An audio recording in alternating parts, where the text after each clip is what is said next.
پاکستان تحریک انصاف ہے، فضل الرحمان کی جماعت ہے، ایک بہت بڑا طبقہ فکر ایسا ہے جو یہ کہتا ہے کہ ریاست غلط کر رہی ہے، منظور پشتین کے ساتھ غلط کیا جا رہا ہے، ان کے جرگے کے ساتھ غلط کیا جا رہا ہے۔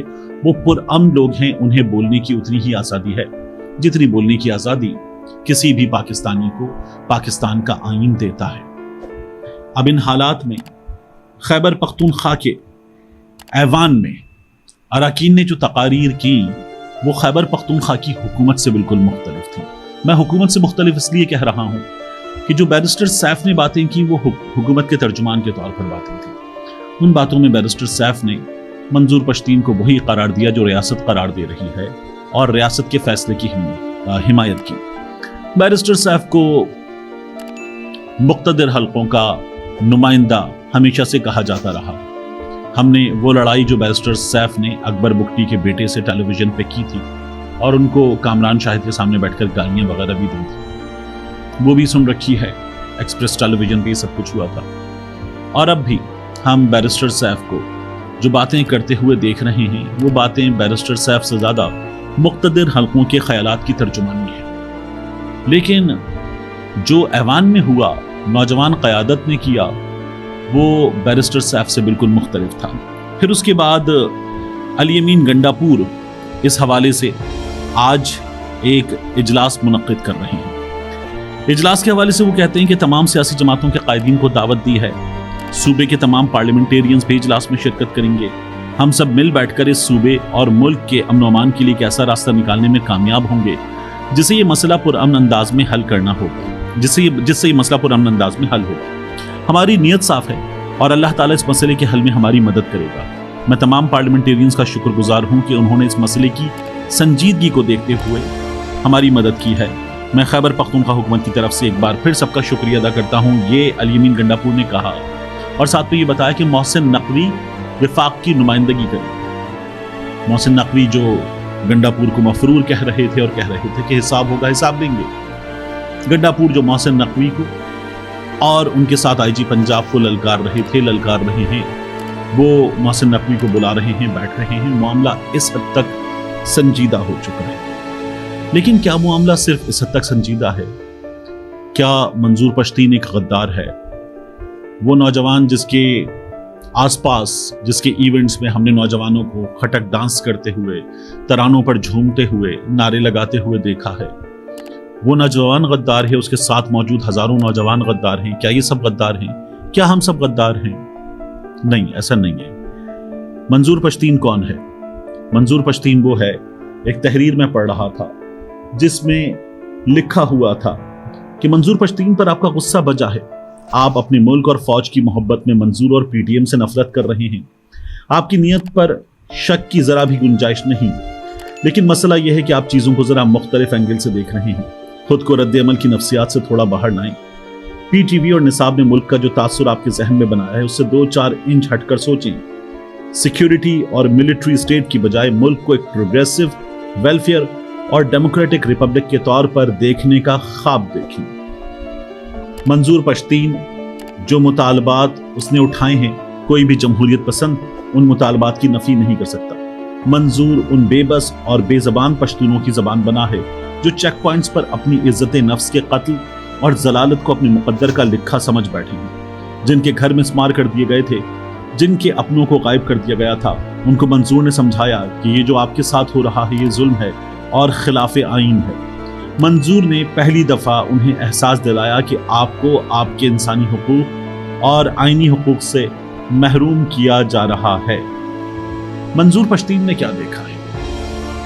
منظور پشتین نے دیکھا ہے کہ پرویز مشرف ہوں یا اس سے پہلے ضیاء الحق کا دور ہو، ہم پڑوس میں ہونے والی جنگ اپنی سرزمین پر لے آئے، اور جو لوگ اپنی سرزمین پر جنگ لے آئے، شاید جنگ میں پھٹنے والے بم ان کے گھروں پر نہیں پھٹے، منظور پشتین کے گھروں پر اور منظور پشتین جیسوں کے گھروں پر پھٹے۔ شاید جنگ میں پھٹنے والے بموں سے ان کے جسم، ٹانگوں سے، ہاتھوں سے محروم نہیں ہوئے، لیکن منظور پشتین اور منظور پشتین جیسے ہزاروں منظور پشتین، ان کے بھائیوں کے، والد کے، رشتہ داروں کے جسم کبھی ہاتھ سے کبھی ٹانگ سے محروم ہوئے، کبھی وہ مکمل طور پر زندگی سے محروم ہو گئے۔ اس نے اپنے گھروں میں بم پھٹتے دیکھے ہیں، اس نے اپنے گھروں کو ملیا میٹ ہوتے دیکھا ہے، اس نے اپنے لوگوں کو، اپنی ماؤں کو، بہنوں کو، بیٹیوں کو، لوگوں کو آئی ڈی پیز بنتے ہوئے دیکھا ہے۔ اپنے گھر چھوڑ کر اپنے ہی جیسے ہم وطنوں کے درمیان کیمپوں میں جا کر آئی ڈی پیز کی زندگی گزارتے ہوئے دیکھا ہے۔ تو آج جس تلخی کا وہ اظہار کر رہا ہے، اس تلخی کا اظہار کرنے کا اس کے پاس حق ہے۔ یہ حق میرے پاس نہیں ہے، آپ کے پاس نہیں ہے۔ یہ حق منظور پشتین کے پاس ہے، کیونکہ جو اس پہ بیتی ہے وہ مجھ پہ، آپ پہ نہیں بیتی۔ جو ان خواتین پہ بیتی تھی جو حیدرآباد میں قلعے سے نکلی تھیں اور انہوں نے ہاتھوں پر، سروں سے اوپر قرآن اٹھائے ہوئے تھے، وہ مجھ پر، آپ پر نہیں بیتی۔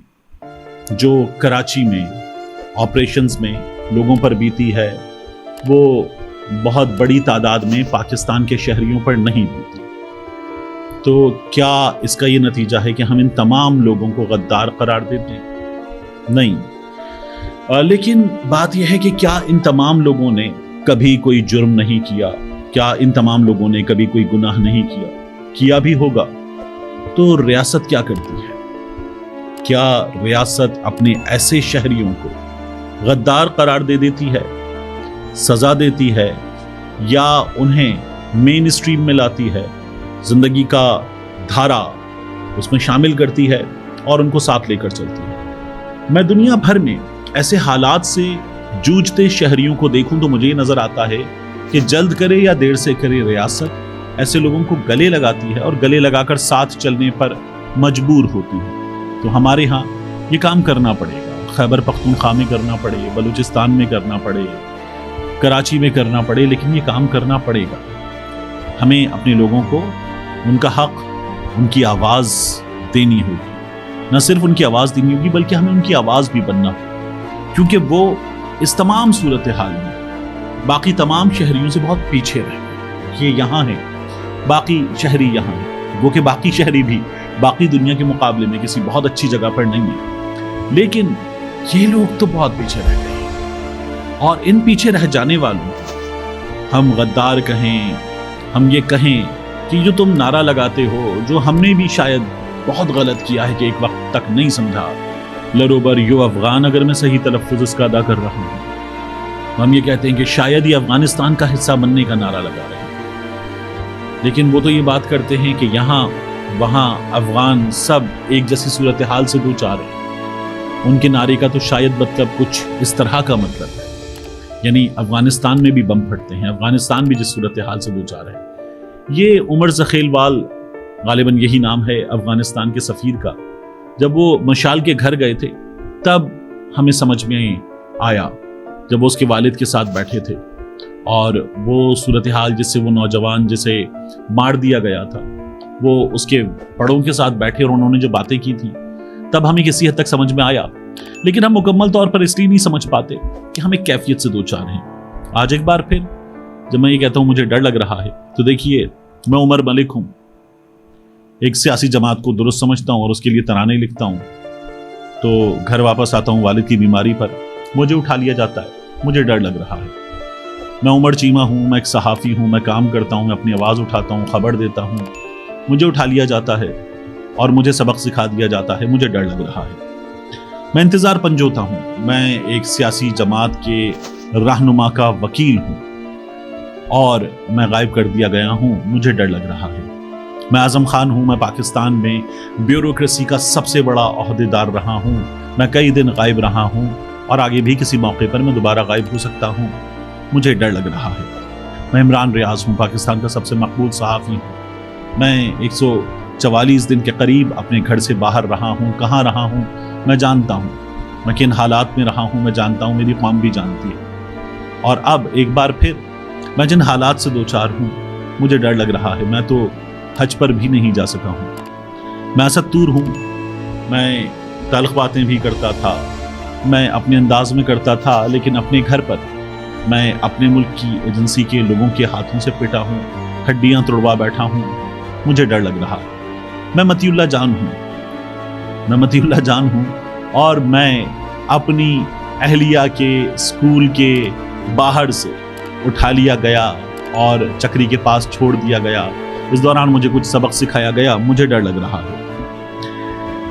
میں ارشد شریف شہید ہوں، اور جب میں کہتا ہوں میں ارشد شریف شہید ہوں تو ہم سب ارشد شریف شہید ہیں، جس پر پاکستان میں زندگی تنگ کی گئی. پاکستان سے باہر ایک دوست ملک میں تھا تو وہاں سے بھی نکلوا دیا گیا، اور اس کے بعد اس دنیا سے نکلوا دیا گیا.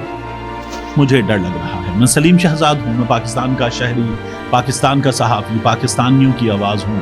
میری لاش ایک نالے سے ملی تھی. مجھے ڈر لگ رہا ہے. میں حامد میر ہوں. میرے جسم میں کچھ گولیاں اب بھی کہیں پیوست ہیں. مجھے اب بھی ڈر لگ رہا ہے. ناظم جوکھی ہوں. میں ایک ایسی صورتحال پر کہ جس کو رپورٹ کرنا چاہتا تھا، اس کو رپورٹ کرنے کی پاداش میں جان سے جا چکا ہوں، اور اب بھی ایسی ہی حالات سے دوچار ہوں. مجھے ڈر لگ رہا ہے. میں عزیز میمن ہوں. میں جان سے جا چکا ہوں. میں ایک سیاسی جماعت کو تنقید کا نشانہ بنا رہا تھا، ان کی کچھ خبریں دے رہا تھا، لیکن اب میں نہیں ہوں. مجھے ڈر لگ رہا ہے. میں شاندہر ہوں.